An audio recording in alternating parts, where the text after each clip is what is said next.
You're 16? Oh, no, you got time. Let him fuck you up. No, I'm kidding. No, don't do that. I'm just saying, if you're 16, I feel like it's definitely a time where you're learning people, and you're learning what you won't like and what you will like. I don't know why I'm giving you advice. I don't know anything. Have you heard the album? Yeah. But I feel like I have a little bit more knowledge now.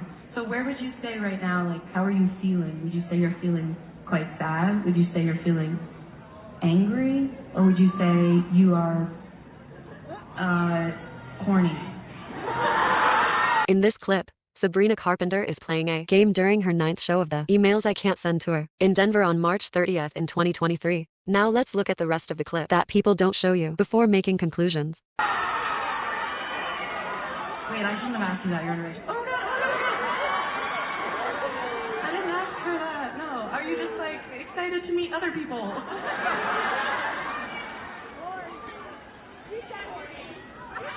You said 3? Oh, my God. Sorry. No. What did you say?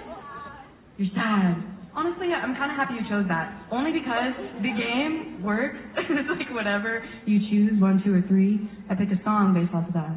And then dedicate this one to you. So, For more context, Sabrina played this game with the 3 questions to all her shows back then. In conclusion, this incident did happen, but Sabrina realized her mistake, apologized, and corrected it immediately. People are using this clip to cancel her, but they're never showing the entire video. Now, be careful before believing everything online without the full context. Kiss kiss.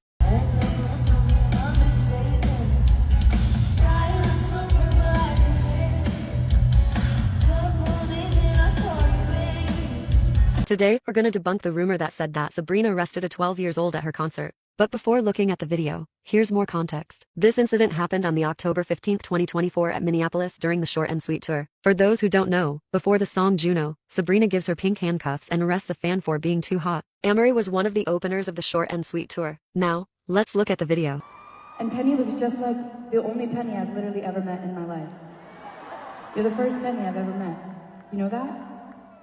I don't know why I've never met a Penny until now. You're so cute. And like, I don't know what's happening to me right now because both of you, this feels so weird. This feels so weird. It's like double trouble, and now my clothes are falling off because I'm really overwhelmed. Damn, wait, who's this fine specimen in the front row?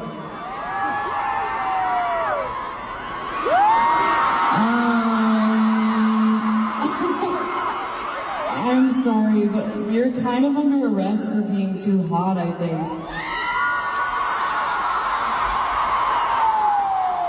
It's super awkward.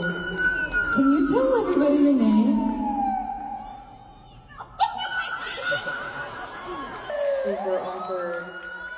Can you tell everybody your name?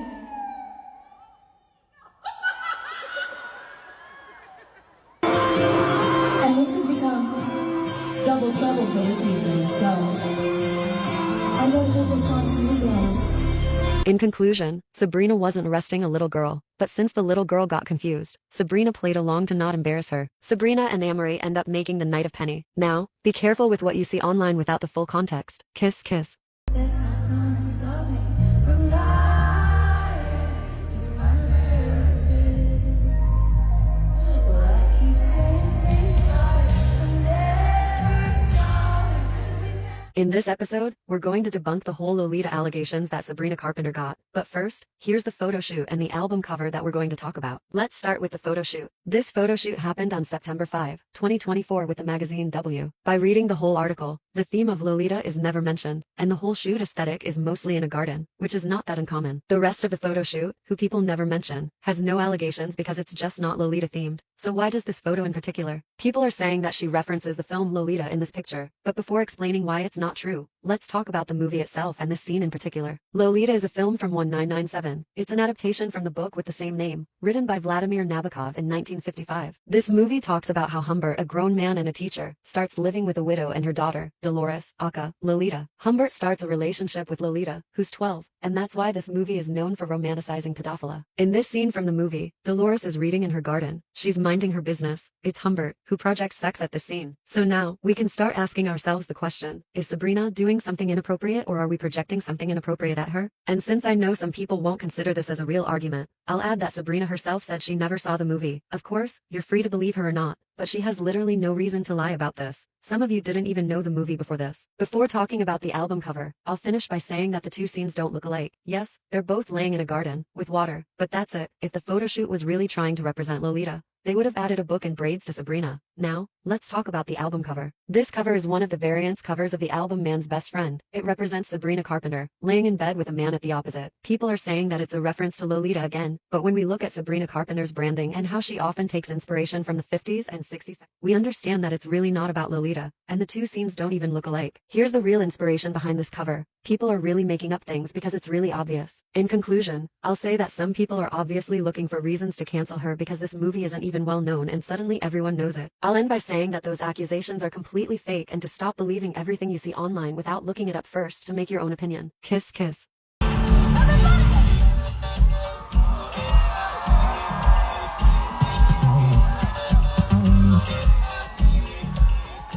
Hi guys, it's Vanilla. Today we're going to talk about the AI allegations that Sabrina Carpenter got. But first, here's more context for those who don't know what this is about. This August 29, Sabrina released her 7th album, Man's Best Friend. To mark the release of Man's Best Friend, TikTok created an online event where you could get a Sabrina's frame, stickers, and card. They've also done the same type of event for the release of Short and Sweet. However, multiple fans have claimed that the stickers were made with AI, which is kind of obvious due to the weird mistakes the stickers had. People are mad saying that she could pay an artist for those stickers, which I would agree with if it wasn't TikTok who made this event. TikTok is the one who initiated the collaboration with Sabrina. Yes, since it's using her face, she or her team had to agree legally, but the whole event was planned by TikTok. TikTok did this type of event with multiple celebrities like Tate McRae, Miley Cyrus, Lady Gaga, but somehow, they used AI only for Sabrina's event. I don't see why she should take all the blame for something TikTok created. Also, TikTok themselves said that Sabrina wasn't the one who should take the blame, since they designed the stickers. And for those who said the stickers were on her website, they never were. So why lying about this? In conclusion, I understand why people are mad over this, but it's really not that deep. Anyways, feel free to express your opinion in the comment section, but stay polite. Kiss kiss.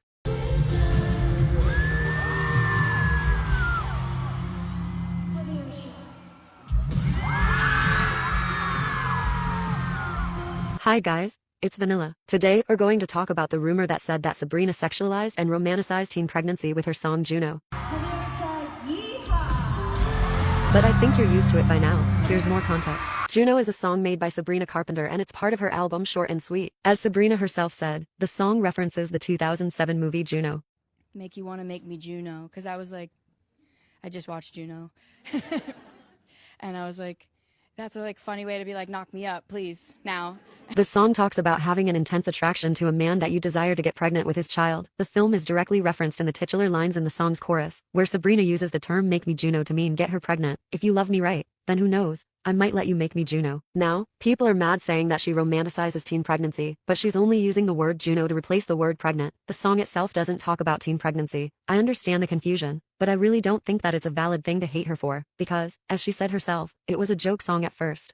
This is my last song, and the day I wrote this song, it kind of came from a joke. The night before I was writing a joke song with a couple friends, and in conclusion, I think that people are going way too far with those accusations to create something to make Sabrina look bad when what she meant was really obvious. As always, feel free to express your opinion in the comments, but stay polite. Kiss kiss.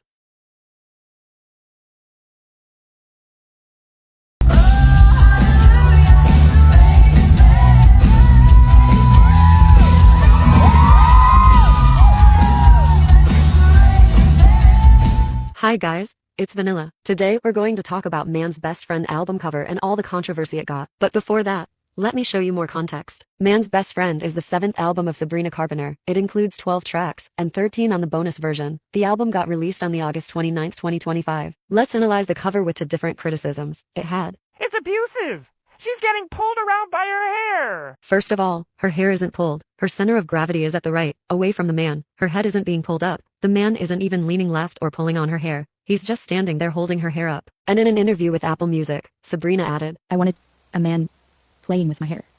And I actually used maybe 5 different men to take that photo because none of them could play with my hair. They were all pulling it. Like they were all like nervous to be holding my hair. Wow. And so the grip looked like they were like yanking it. And the whole purpose of the photo was supposed to be Playful and cheeky and airy and playful of like, you know. Sabrina being on her knees for a man is anti-feminist. I'd start by saying that if one album cover is setting all women back 100 years ago, then we weren't that far to begin with. More seriously, I think some of y'all need to understand what feminism is. Feminism doesn't demand a specific posture, gaze, or pose. Being a feminist doesn't mean a woman must always appear powerful and dominant in every image. It's about giving women the right and respect to choose who they want to be. I also think this whole purity culture is so dumb. A woman is allowed to be comfortable in her sexuality and to express it. A woman is allowed to get on her knees if she wants to. To support my point, I will quote this interview with Emma Watson. It just always reveals to me how many misconceptions and what a misunderstanding that there is of what feminism is. Feminism is about giving women choice. Feminism is not a stick with which to beat other women with. It's about freedom. It's about liberation. It's about equality. To finish with the quotes, Sabrina herself also said, Interesting that the photo that we landed on was so special. There was only one shot that was shot on film that had that lighting the way that I wanted it, with this facial expression where I'm clearly, in control, even though I'm on all fours. In conclusion, I understand people who didn't understand the meaning of the cover and who fell for her hate train, but internalized misogyny and putting women's work down isn't going to help feminism. I'll gladly recommend everyone to inquire about the real definition of feminism. And before you leave, let's stop worrying about an album cover and calling ourselves feminists, and start worrying about the thousands of women in countries of war or genocide who are unable to access period products and who are constantly being assaulted. Anyways, that was all for today. Feel free to express your opinion in the comments, but stay polite. I love y'all. Kiss kiss.